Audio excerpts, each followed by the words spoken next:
Alors, j'ai choisi un texte du volume 36, le 16 juin 1938.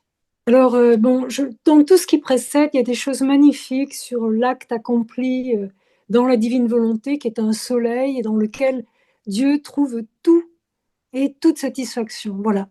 Mais on passe là-dessus, vous allez voir la réflexion de Louisa.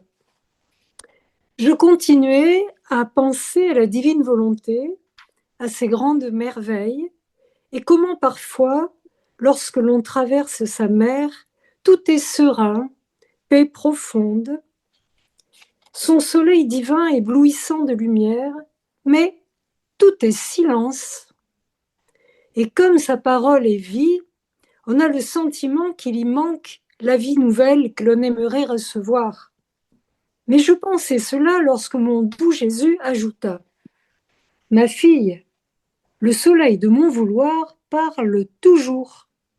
Sa lumière n'arrête jamais de parler. Il parle avec sa chaleur, avec sa fécondité et avec l'empreinte de ses diverses beautés dans l'âme qui vit en lui. De plus, c'est moi qui suis le porteur de sa parole. En m'abaissant jusqu'à l'intelligence humaine, je rends facilement compréhensible la hauteur de la parole de lumière de mon fiat avec des mots plus adaptables. Ainsi, là où ma volonté règne, elle ne peut pas être silencieuse. Elle continue de parler par la lumière ou à travers ma parole. Mais lorsque tu n'es pas attentive, tu ne mâches pas bien, tu ne manges pas. Par conséquent, tu ne digères pas ce que je te dis. Ainsi, en ne mâchant pas, tu oublies et tu dis que je ne t'ai rien dit. Je m'arrêterai là. C'est un texte qui m'a intéressée parce que dans disons, le scientisme, pour employer le mot de Véronique tout à l'heure, qui a dominé dans à notre époque, les gens se promènent dans la nature, ils cherchent, disons, des plaisirs sensuels, voilà, le soleil, je sais pas, toutes sortes de belles choses, quoi, les plaisirs esthétiques, etc. Mais ils n'y voient pas leur créateur. Autrement dit, ils n'entendent pas parler la nature. Ils sont dans le silence.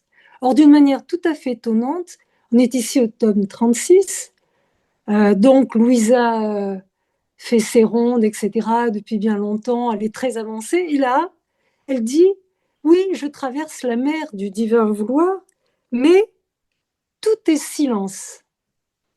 Et on voit évidemment que Jésus va la reprendre, lui disant, mais non, pas du tout.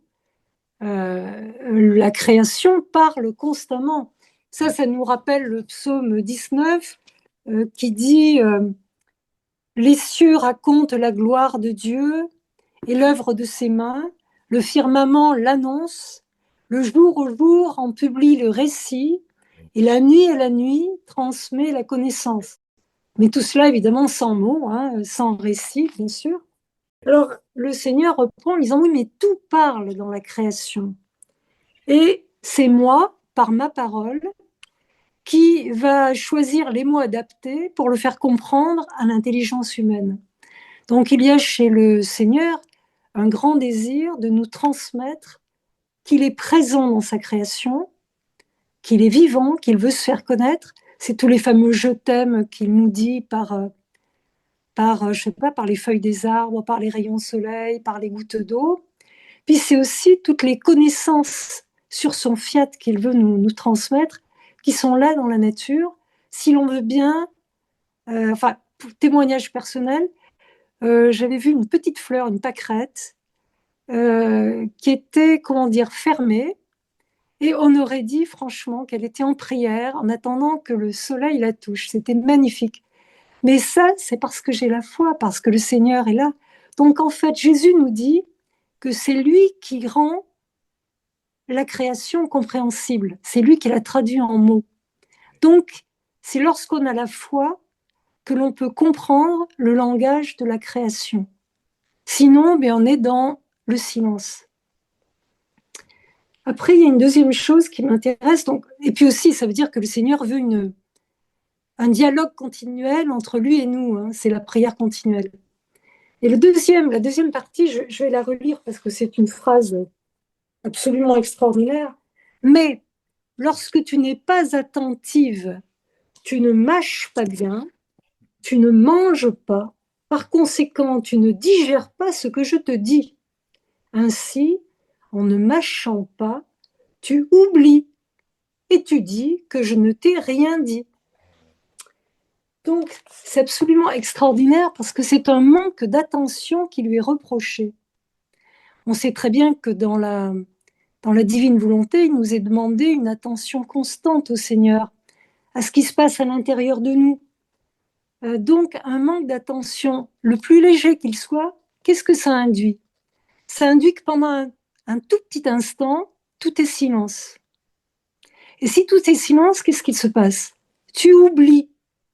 Ce mot tu oublies, bah, ça m'a beaucoup marqué, parce qu'on se souvient que le Jésus nous a révélé que si Adam a péché, c'est parce qu'il a oublié d'aimer son Créateur.